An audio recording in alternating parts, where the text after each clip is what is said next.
The MM500s, I would be very happy to use out of the box without calibration. That is not true of the LCDXs. I was really surprised. So people are always asking me, can you master on headphones?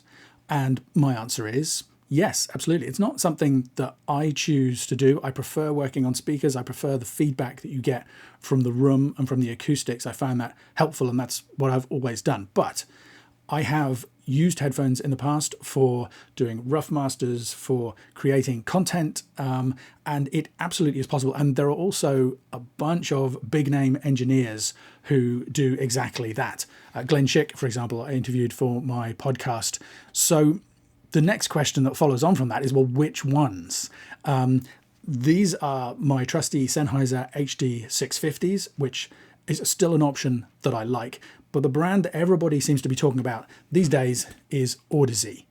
And so in this video, I'm going to take a look at 3 different models of Audeze headphone that the company very kindly allowed me to try out, so that I could give you my opinions about them as options. So the models that I'm going to be talking about are the LCDX, the MM500s, and also I didn't ask to see these, but Audeze sent me a pair of Maxwell wireless. These are actually branded as gaming headphones. They are much lower in price than either the LCDX or the MM500, but comparing the 3 is an interesting process. I think you're going to be interested and maybe surprised by some of the conclusions. So these are obviously not the most expensive headphones in Audeze's range. They have some serious top of the range models, and even these are not super cheap. I think though that if they're going to completely replace a room and a monitoring system for you, then that could absolutely be a worthwhile investment, and even maybe some of the more expensive models if you want to offer mastering as a service to other people. But I think right now the MM500s and the LCDX represent a good kind of sweet spot between something really affordable like the Sennheiser HD650s or the Maxwells and the most expensive options out there. Certainly the LCDXs in particular are one of the models that I hear getting talked about all the time by people in my community as an option, a serious option for using for mastering. So I think the first thing to say is that testing headphones is hard, mainly because you can't do an A/B comparison.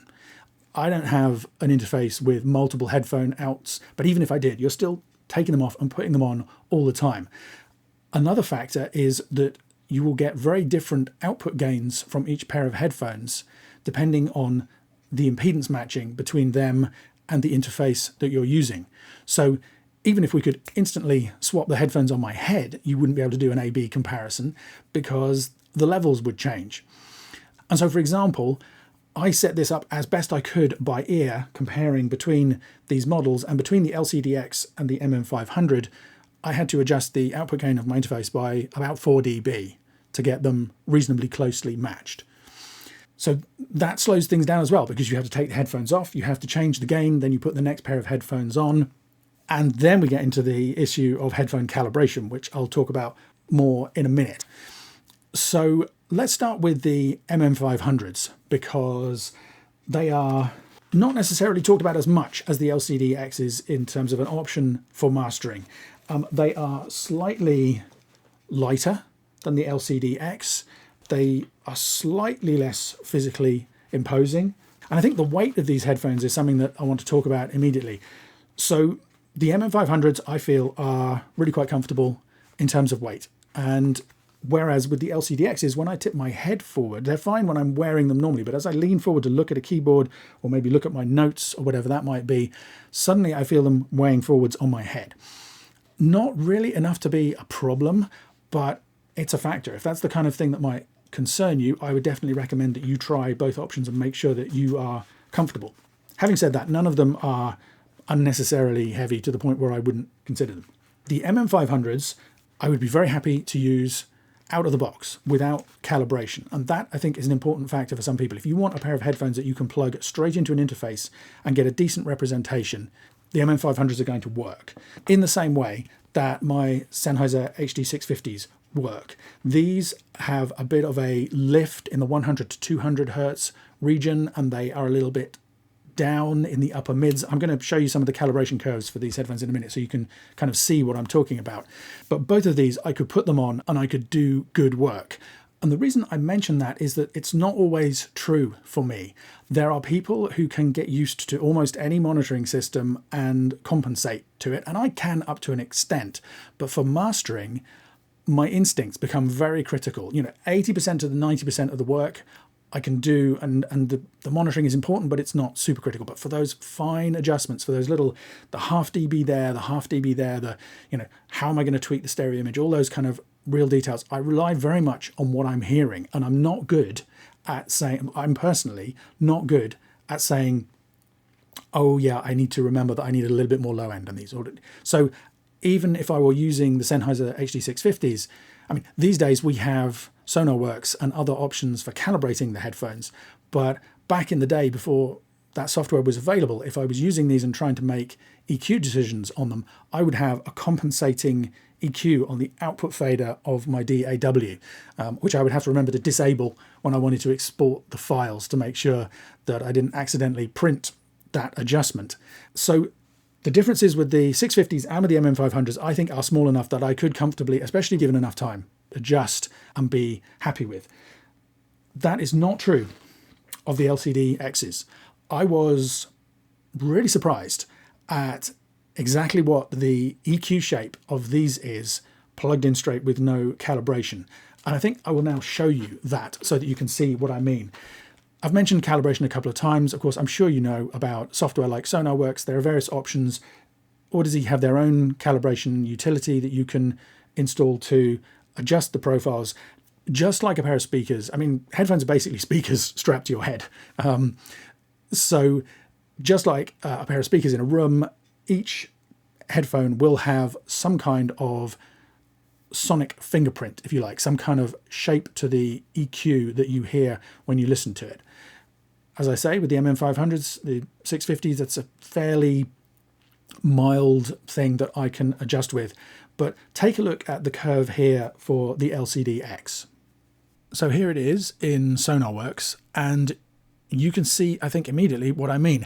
It's very usual to have what looks like quite uneven frequency response in the high frequencies for headphones, and very often that's not an issue.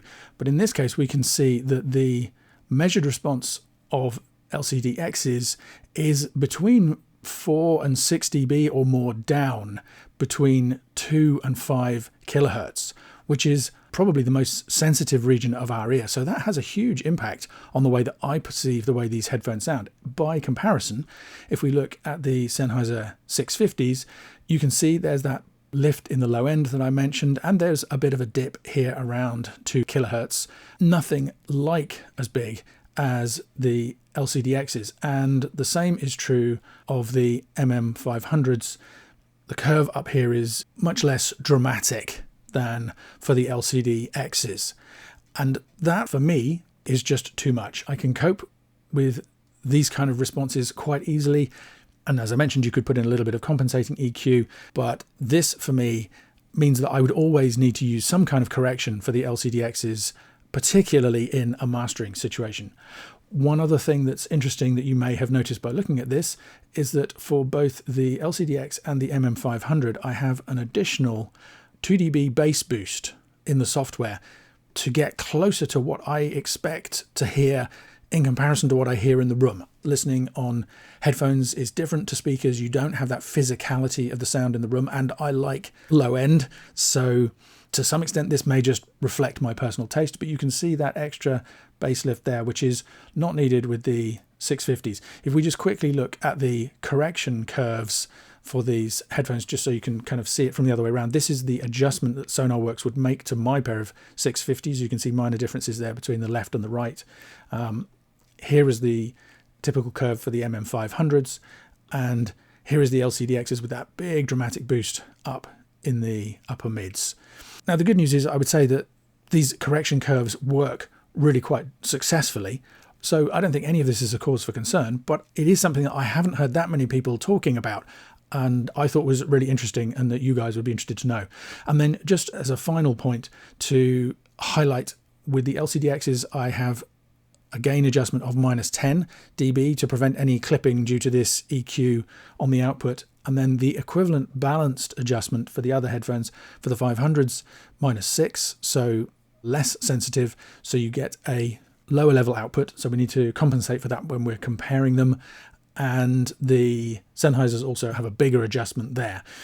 The exact numbers don't really matter. And of course, they're just the best that I could set up by ear. But it just reinforces the importance there of being careful about this when you're testing. So how about the Maxwells? How do these compare in terms of EQ balance, listening to them? So quickly, I should say, these are slightly different than the MM500s, the LCDX. Instead of having a cable, they have a wireless dongle, which I can show you. Oh. There you go. That has a USB-C connection. You can plug it into an iPad or a laptop or whatever. I'm using it with an adapter cable so that I can connect it to my Mac. That gives lossless, I think 2496 audio, certainly, not Bluetooth audio as you get with Apple AirPods or some other wireless speakers, which is obviously very important in a mastering context. And it works really well. It's really low latency. They also have the ability to do head tracking, which is not something I'm going to get into in this video, but something I'm very interested in with respect to the possibility of using them for Dolby Atmos mixing. So let me know if you're interested in hearing more about that in a future video. They are lighter still than, actually I say that, I weigh them against the 500s, maybe they're a similar kind of weight. They have a smaller driver again. They are manufactured from plastic rather than metal.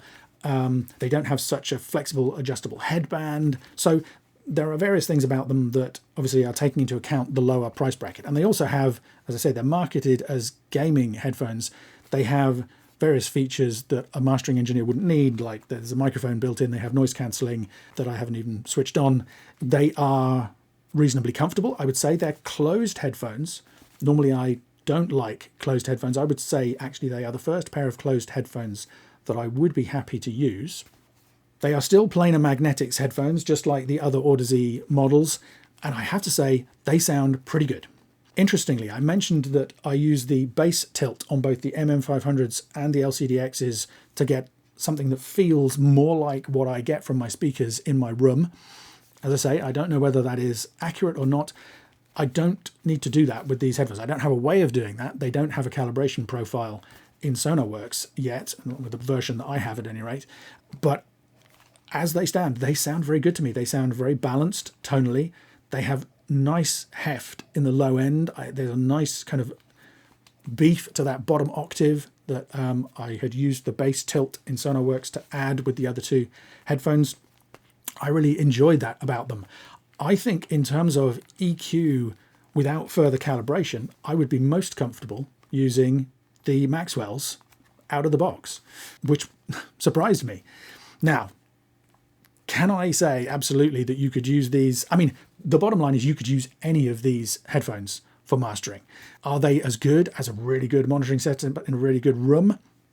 Not for my taste, but other people have different opinions about that. And so it absolutely would be possible. Will it be as easy? Will it be as effective? I don't know. I don't want to master on headphones, so that's not a worthwhile investment of my time. But there's an investment of time in learning a monitoring system well enough to master as well. I have yet to hear a monitoring system where I could walk in and know exactly what I was hearing, how it was going to translate across any playback system. That's just not a thing. It's possible. These are lower priced, smaller drivers. Maybe there are subtle details that I would not pick out on these that I would on the other more expensive headphones. Maybe there are details that these headphones wouldn't reveal. But in terms of the overall EQ balance, and in terms of the dynamics response, which are the two most important things, those are the things that matter most to me in mastering, any one of these headphones is going to be usable. I would love to know what you guys think about this. Really, your decision about which model to choose is going to come down to your own personal preferences. If you really like the idea of wireless headphones, then the Maxwells are going to be the pair to go for. If you want something that lots of other people are using and you're comfortable with calibration software, then the LCDXs could be a great option. And I do think those are probably the most comfortable pair, with exception of the slight extra weight out of these that I've tried. I did find them slightly more comfortable to wear for longer periods than the MM500s personally, but that is going to depend on the shape of your head, amongst other things. I have a big head, so maybe that comes into it. If you don't want to need calibration software, I would say for me, the LCDXs are out. That is personal. Other people will adjust very comfortably to the sound of them, but I do recommend you get to hear a pair before making that call. And if you think you want a pair of headphones you can just put in a bag, in a box, take with you, plug in wherever you go and know what you're hearing, then the MM500s are probably a better bet. Bear in mind that impedance matching can still be a variable factor in that. I haven't actually checked the impedances of these to know how impervious the MM500s might be to that. Of course, none of those factors come in with the Maxwells, because they have, I believe, built-in DSP to get that flat frequency response that we're hearing, and they have a dongle that you can plug in anywhere. So providing there are drivers for the device that you want to use them with, you're going to be good to go. So there you go. Hopefully that was useful or helpful. As I say, I'm very interested to try the head tracking on the Maxwells. It's not something I've had time to do yet, but at some point I will do that, and I will report back to you to let you know how effective or not that is for working with Dolby Atmos. The idea that the headphones will know where you turn your head, so they will keep a stable position for sound sources that are panned beyond the stereo image in the room. In the meantime, which should you choose?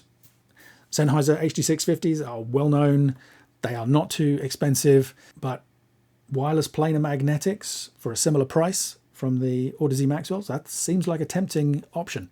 Let me know your experiences. Do you agree or disagree with me about any of the things that I've said or found out about these headphones? I would be fascinated to know, do you enjoy using headphones for mastering yourself? Is that something you've done? Is it something you've experimented with? Let me know in the comments. I'd be fascinated to know what your feelings are. And if you enjoyed this video, I think you'll also enjoy a free PDF I've put together. It's called the Home Mastering Guide, and it covers what I think are the 6 essential steps to releasing your music with complete confidence. It's just a simple PDF, it's completely free, and you can get your copy at homemasteringguide.com. My name is Ian Shepherd. Thanks for listening.